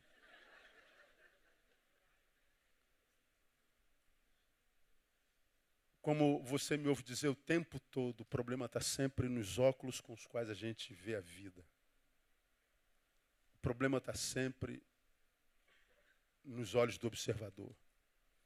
Nunca no observado. Você já me viu falar isso 1000 vezes. Esse auditório que eu vejo sem óculos é um. O auditório que eu vejo com óculos é outro. Esse sem óculos, que igreja feia, Jesus amado. Ô, gente, foi o povo feio. Garota com 2 cabeças. Tem 4 olhos. Que gente feia. Ô, casal feio. Olha que casal feio, meu irmão. Todo embaçado. O que fizeram contigo? Jogaram água quente, irmão? A vida é horrível. Ninguém presta. Deus não é justo. Não, Neu, bota o óculos. Oh, não, é a Gláucia. A Gláucia é bonitinha. Ó, casal bonito. Morena bonita. Hein? Como é que você conseguiu isso? Glória a Deus. Ó, a vida muda por causa do óculos com o qual a gente vê. O problema está sempre nos óculos do observador. Sempre. Então, eu acho que é um bom exercício para a vida quando a gente estiver diante de um período da nossa história onde a gente está vendo tudo embaçado, ninguém presta, todo mundo me abandonou, Deus não vê bom, a igreja é falsa, está tudo muito ruim. Pô, esse cara, se for maduro um pouquinho, pô, não é possível que seja tudo ruim. Tudo é muita coisa. Teu marido aqui não vale, mas não precisa ficar olhando para o marido dela também. Só louve a Deus pelo marido dela.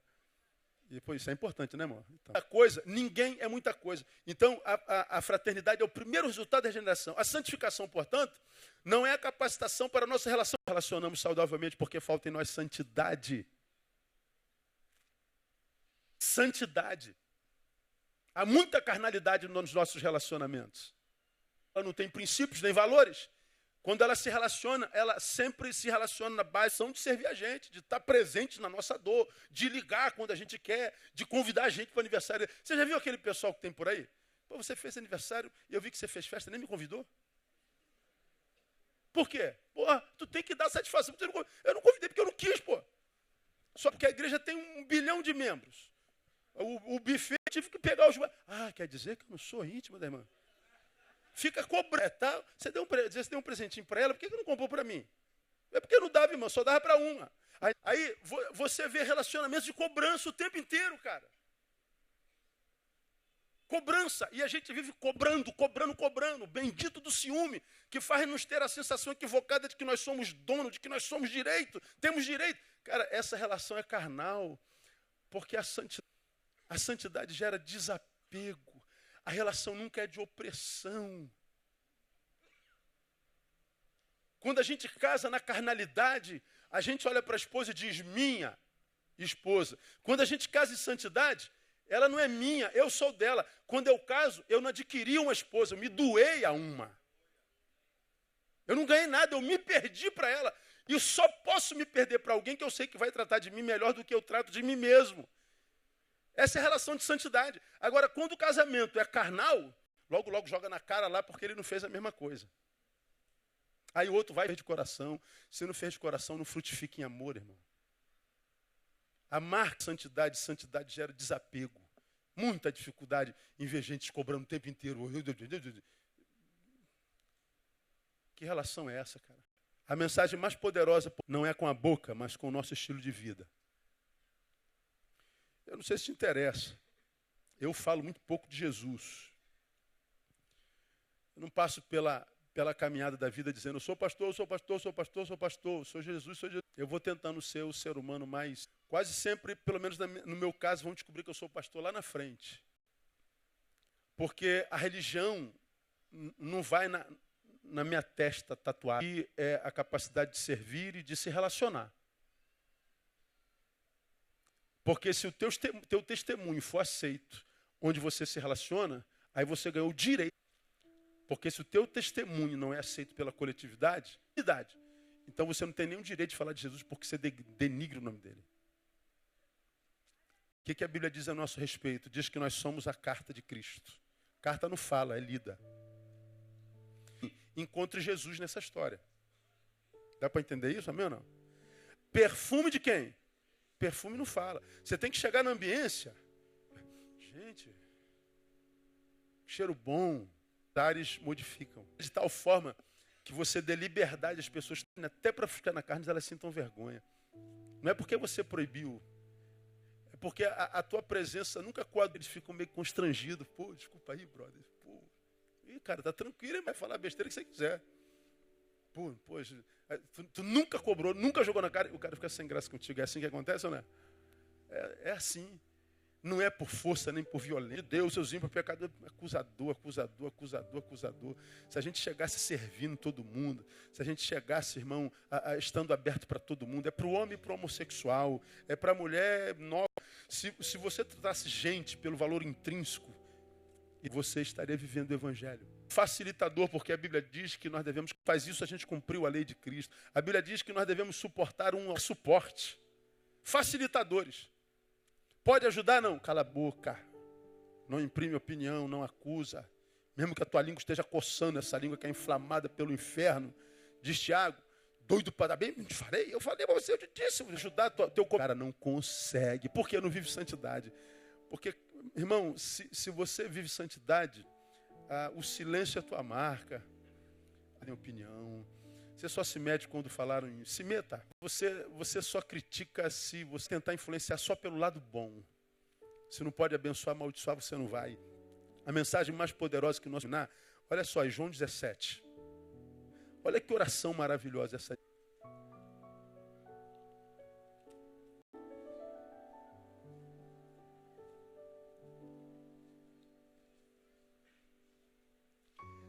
João 17, 11.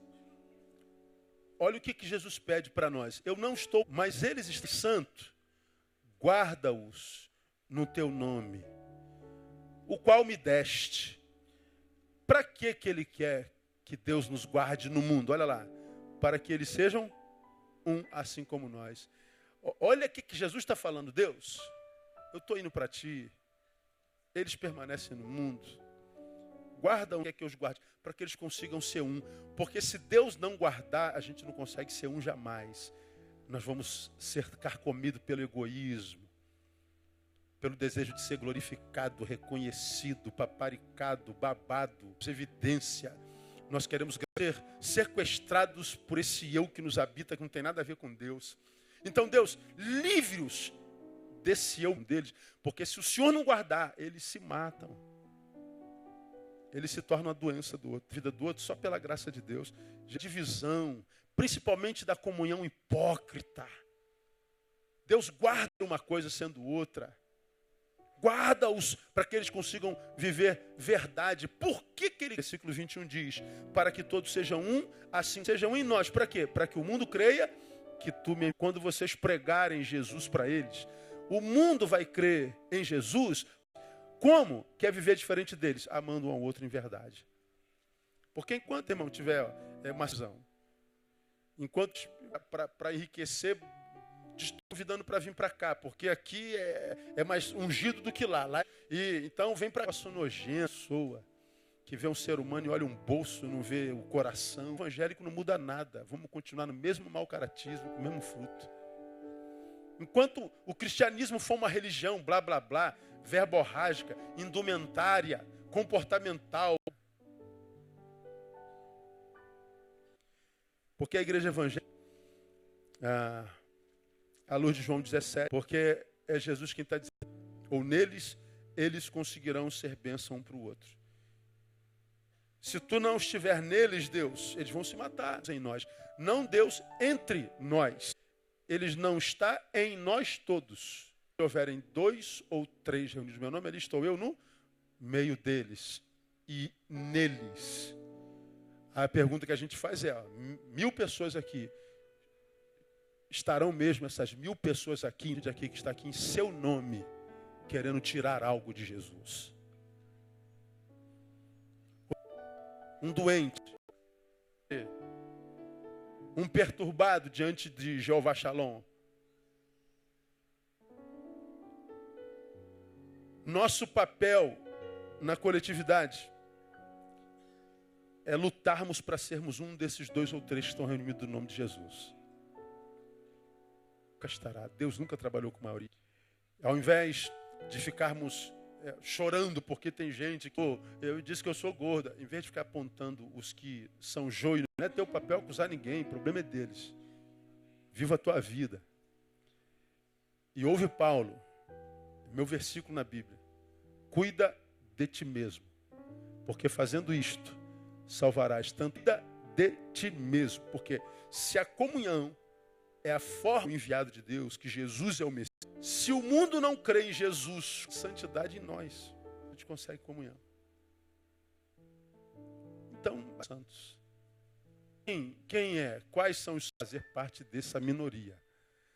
Haja o que houver, aconteça o que acontecer, apostate quem quiser apostatar. Diga no teu coração, eu quero permanecer para a glória do teu nome, Jesus. Porque apostatar é muito fácil. Outros apostatam porque ganharam dinheiro. Perdeu tudo, apostatou. E você já foi muito mais pobre e ganhou dinheiro. Você trata Deus como um mendigo. Você é um próspero que é uma vergonha para Deus.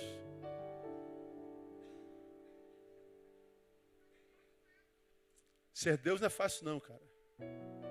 Porque se o cara sente dor, vai embora. Se é curado, vai embora. Empobrece e diz que Deus não é bom. Casou, Deus é bom. Mas depois o marido não presta, Deus é traíra, irmão. Olha o furado que botou. Não dá. Então, se você fizer do homem a tua motivação, você vai ficar pelo caminho como um homem tem ficado. Então, meu irmão, faz da cruz teu alvo e segue em frente. 2 ou 3 que estão rendidos no teu nome. Eu não vou abrir mão da comunhão e da fraternidade jamais. Quem suplementa a fé com fraternidade, nunca, jamais tropeça. Que Deus nos abençoe com essa palavra e nos dê capacidade para praticá-la no nome de Jesus. Vem, a gente termina e acaba essa série de palavras. Lembrando que pode pegar na cantina na hora que você quiser e levar para sua casa e refletir sobre isso. Tantos dos teus filhos, mas escolheram terminar aqui à noite, na tua casa, e nós queremos te dizer, valeu a pena, Deus. Nosso cansaço se foi. Assim nós pedimos para os teus filhos uma noite reparadora, no sono. Deitem e durmam profundamente, e que acordem, porque o Senhor há salvados no espírito e no corpo, para viverem o restante de semana abençoado. Deus ajuda-nos a crescer, a amadurecer, para que nós possamos viver fraternidade, comunhão. A despeito das implicações de que a gente entenda que nunca será fácil e que não existe ninguém. Estamos imprimindo, estamos decepcionados. Dá-nos maturidade e competência e alcançar essa nação no nome de Jesus. Nós oramos agradecidos e abençoamos o teu povo no nome de Jesus. Aleluia. Deus abençoe você, aplauda o Senhor. Até domingo. Não se acenda, um abraço no teu irmão.